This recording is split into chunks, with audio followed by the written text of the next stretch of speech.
Putriana Udah mulai? MPD. Udah. Oh, iya. Putriana MPD, aktivis perempuan. Nah, jadi lagi marak-maraknya Siti Aisyah nih. Iya benar. Saya juga ada baca punya Putri ini di apa sih ke orang kemarin tuh ya? Pemret Kalbar. Pemret ya, Kalbar ya. Suara Pemret.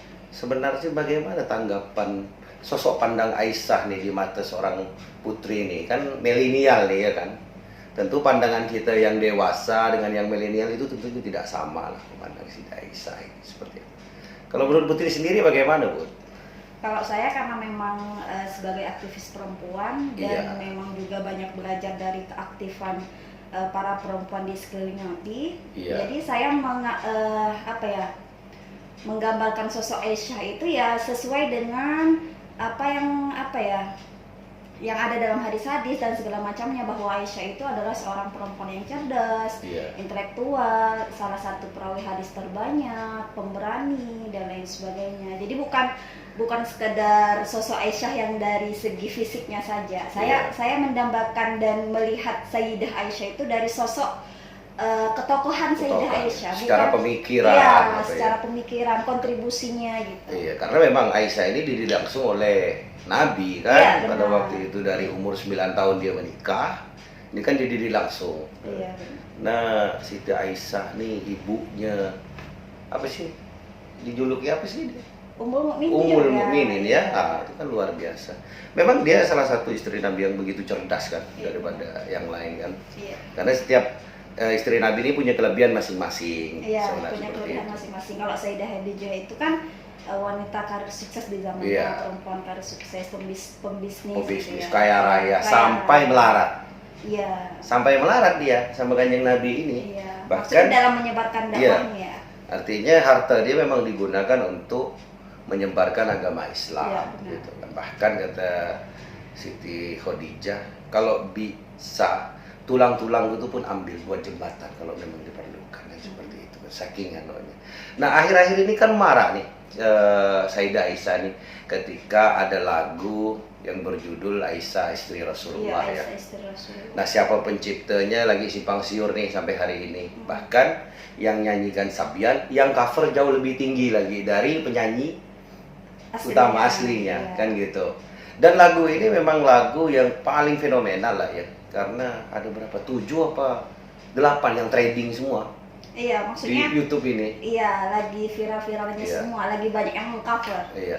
Tapi yang jadi persoalan hari ini ketika Buya mempersoalkan ini dari lirik apa segala macam. Nah, menurut Putri sendiri bagaimana sih? Ya, kalau saya lihat tanggapan Buya Yahya juga memang setuju gitu. Setuju dengan apa yang dikatakan Buya, bahwa semestinya lagu Sayyidah Aisyah ini bukan menampakkan sisi fisik atau jasmaniahnya Sayyidah Aisyah, karena Sayyidah Aisyah ini ibu kita,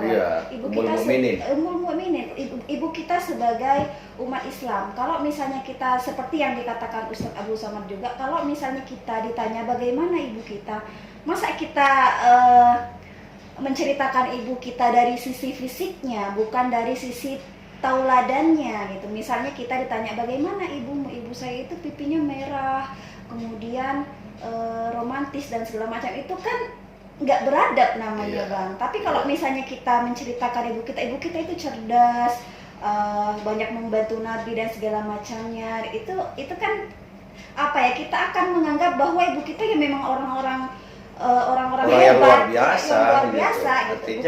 Bukan dari sisi fisik saja. Kita tidak lihat kan, apapun bentuknya, pokoknya ibu tuh yang terbaik kan, nggak pernah kita ngitungin fisik. Tapi ada kalanya juga begini, ketika orang menjelaskan kepada orang ini kan tidak sama nih, menjelaskan agar lebih sama-sama saling mengenal nih. Kan begitu. Oh, ibu kita tuh orangnya begini, cantik kan biasalah gitu, bahasa-bahasa umum. Nah, ketika ini yang simpel-simpel ini yang diceritakan, atau mungkin dia pun dapat ceritanya cuma itu, lalulah dibuatlah lagu seperti itu. Jadi sekarang ya ada pro dan kontra. Tetapi kalau saya pribadi sih apa ya, justru dengan adanya ini generasi milenial ini lebih mempelajari Siti Aisyah hari ini. Itu tidak menurut tidak bisa dipungkiri kan. Nah, Iya, anak-anak iya. hari ini belajar, oh Aisyah ini justru dari lagu-lagu itu. Dulu kan kita tahu cuma Aisyah ya Humairah, pipi yang merah-merah, istri Nabi paling cantik. Kita selesai pada waktu itu. Tapi hari ini kita masih mau bahas Aisyah loh.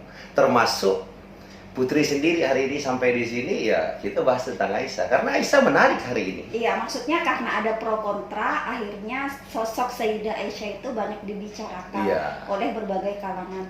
Tapi masalahnya gimana ya Bang? Ada kekhawatiran karena lagu ini sudah sangat lekat di telinga setiap kita di Indonesia, bahwa di Malaysia juga ya, bahwa Sayyidah Aisyah yang di lagu itu hanya dicitrakan yang fisik-fisiknya saja. Ada kekhawatiran masyarakat Muslim itu mencontoh Sayyidah Aisyah hanya dari sisi fisiknya saja, Bang. Mengingat Sayyidah Aisyah hanya dari sisi jasmaniahnya saja. Nanti lupa Sayyidah Aisyah bagaimana dia juga banyak meriwayatkan hadis pasca Nabi wafat misalnya, bahkan yang berada di posisi memberikan fatwa itu Sayyidah Aisyah. Sayyidah Aisyah, iya. saking dengan kecerdasannya iya, karena dari Sayyidah Aisyah kita pada waktu itu umat bisa mendapatkan informasi atau hadis dari Nabi Muhammad SAW yang melalui Sayyidah Aisyah, karena Sayyidah Aisyah hidup 9 tahun dengan Nabi Muhammad SAW.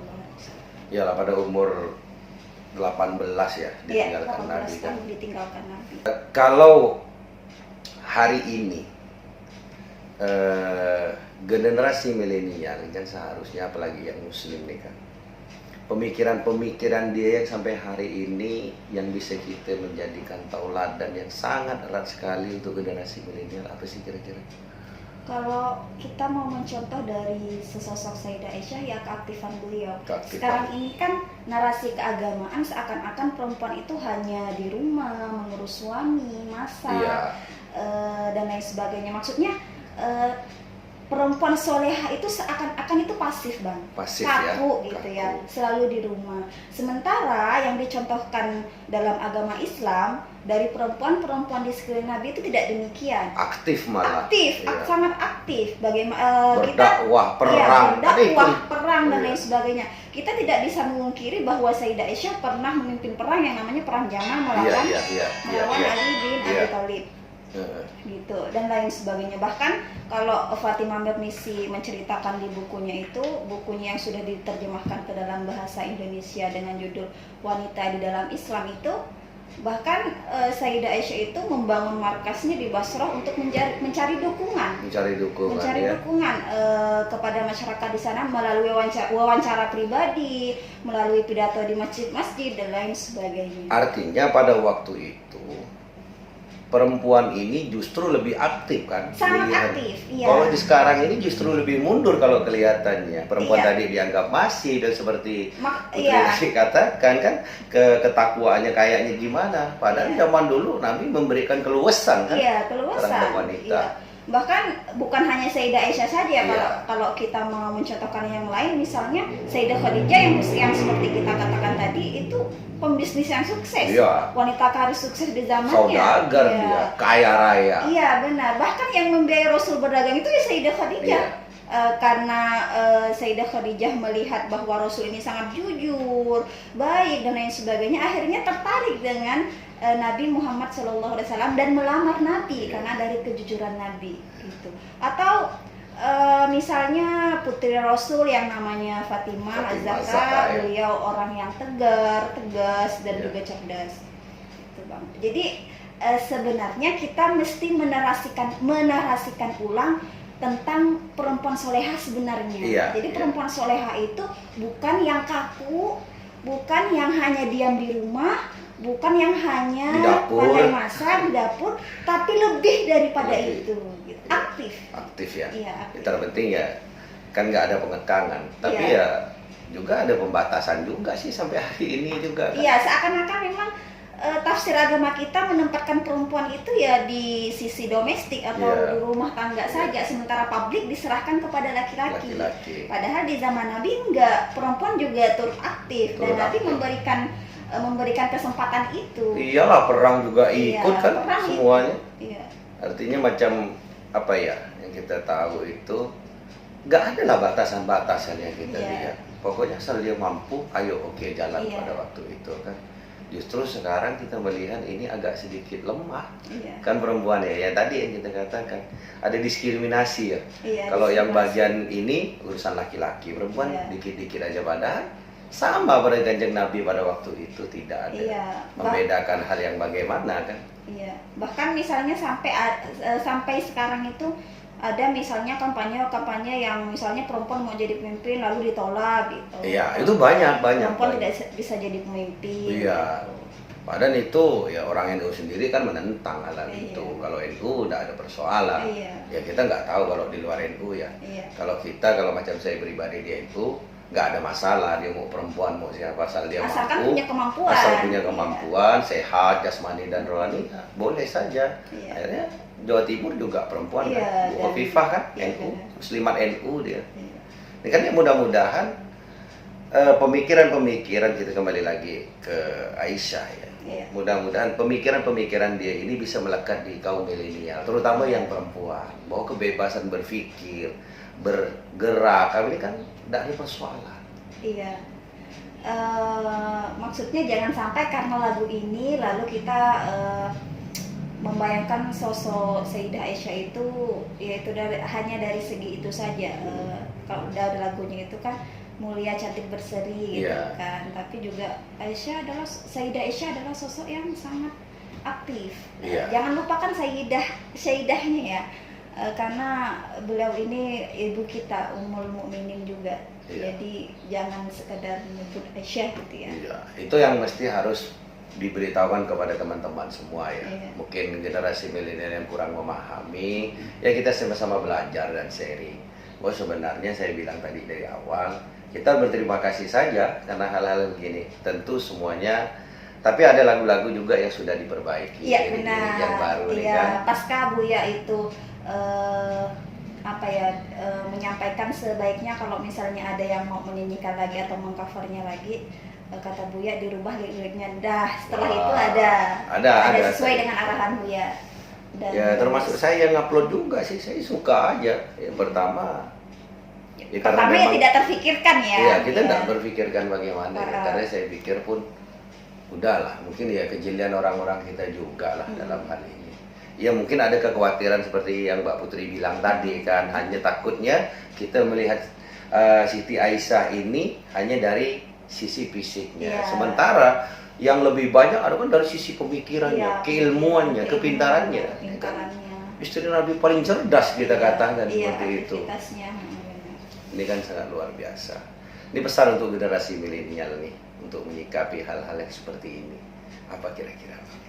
Ya jangan hanya mempelajari sosok ketokohan laki-laki maupun perempuan itu dari sisi musik saja, dari sisi lagu saja, tapi bagaimana kita juga mempelajari dari sumber-sumber atau informasi-informasi dari yang lain. Ya, kan banyak nih. Kita kalau diandalkan Siti Aisyah jadi kalau Indonesia ini kan ada R.A. Kartini, Iya, kan? benar. Ini Iya. kan pemikiran-pemikiran dia seperti apa nih kan ada nih untuk penyemangat perempuan saja lah. Iya, sebentar lagi kan juga ada Hari Kartini ya. Jadi selama ini juga saya juga sebelumnya ada nulis Bang bahwa dengan judul Apa itu? rutinitas Hari Kartini yang menjemukan. Oh, Karena iya. memang setiap tahunnya saya lihat orang-orang Indonesia itu melaksanakan Hari Kartini itu hanya dari sisi fisik juga. Ya kan? sisi fisik. Misalnya Pakai pakai kebaya. lomba Iya. masak, Nah, itu.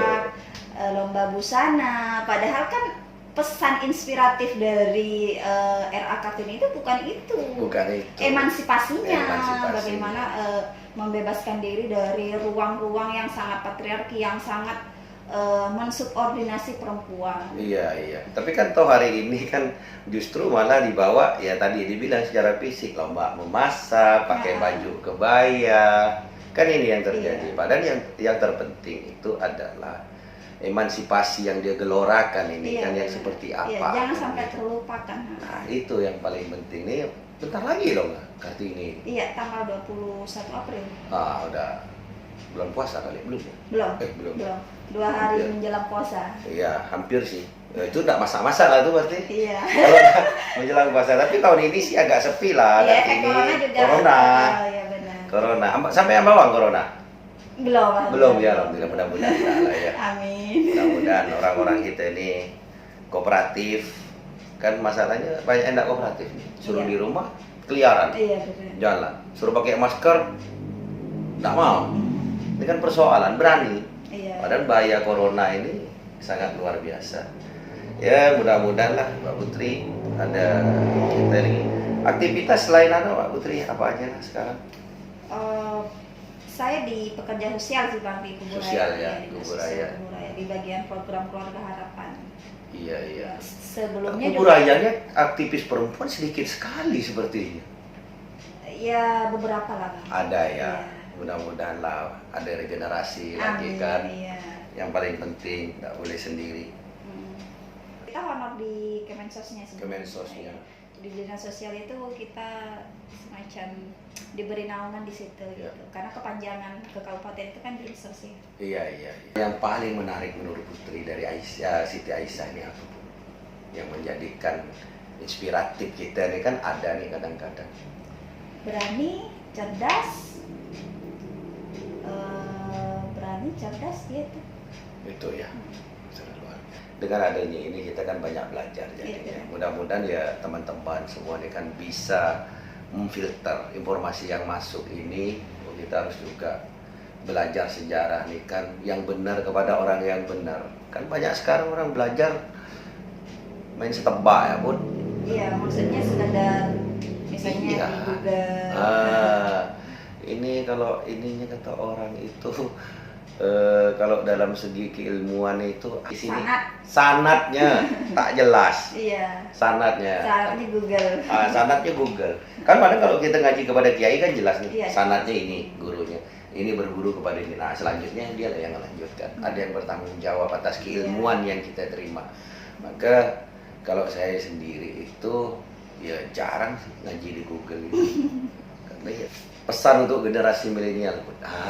Ini paling penting nih dari seorang aktivis perempuan. Nah, ini paling penting karena jarang-jarang loh saya ketemu aktivis perempuan ini jarang. Saya jujur aja, saya suka keluar nongkrong apa. Jarang-jarang saya ketemu dengan yang aktivis-aktivis perempuan. Itu jarang sekali. Aktivis perempuan tuh aset loh. Iya. Karena gini Bang, kita itu dididik untuk kita ini dididik dibeda-bedakan Bang antara didikan laki-laki dan perempuan. Laki-laki misalnya di ruang kepemimpinan segala macam, sementara perempuan di ruang rumah tangga, memasak dan lain sebagainya. Jadi memang jarang sekali ada perempuan yang mau aktif di pabrik itu jarang. Jarang, memang benar kata Abang. Kalau Abang misalnya sulit menemukan perempuan yang beraktivitas. Maka saya tadi Abang bilang aset ini, ada aktivis perempuan tuh aset saya bilang. Iya. Jadi itu persoalannya ya. Iya. Persoalannya karena pembedaan tadi. Pembedaan tadi. Makanya kalau misalnya Abang tadi nanya bagaimana pesan generasi milenial ya, khususnya perempuan ya karena saya aktivis perempuan. Jadi jangan sekedar mau hidup di ruang domestik atau rumah tangga, tapi juga bagaimana kita bisa berkiprah juga di publik karena kita juga manusia yang juga mengemban amanah khalifatullah fil ardi. Tapi kan pemerintah nggak membatasi ini. Enggak sih.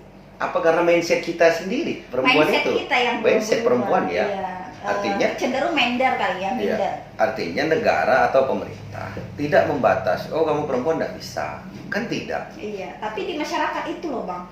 Misalnya kalau saya katakan kalau misi materi di segala macam itu di masyarakat kita misalnya kalau laki-laki pulang malam ke rumahnya itu akan dianggap pekerja keras. Tapi kalau perempuan yang pulang malam ke rumahnya pasti dianggap perempuan yang tidak benar. Padahal belum tentu dia perempuan itu di luar itu beraktivitas yang macam-macam. Bisa jadi dia karena kerja, aktif di organisasi. Ya kalau soal bandel laki-laki tidak perempuan. Iya, itu relatif ya. Relatif gitu. Tapi pandangan masyarakat kita itu loh Bang. Karena masyarakat kita taunya perempuan yang diam aja gitu, laki-laki yang aktif gitu. Iya, kayak orang melihat cewek rokokan gitu kan. Kelihatannya nakal bener kan.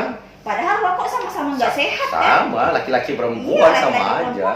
Gitu. Cara pandang aja mungkin yang salah. Cara sehingga perempuan ini merasa minder lalulah membatasi diri. Membatasi diri. Kan membatasi diri. Sementara kan pemerintah atau tidak pernah membatasi. Oh, kita buka lah pemikiran kita, apalagi perempuan milenial hari ini, bahwa tidak ada pembatasan kok. Jangan kalian membatasi diri untuk hal ini kan. Iya. Karena saya sangat menyayangkan sekali pun aktivis perempuan tuh sedikit sekali. Kadang saya banyak kenal, mungkin ada 1-2 orang. Ya termasuk Putri lah dari itu, tak lebih dari sebelah jari, saking sedikitnya. Iya, selebihnya aktif. Misalnya saya juga mengalami ya Bang ya. Iya.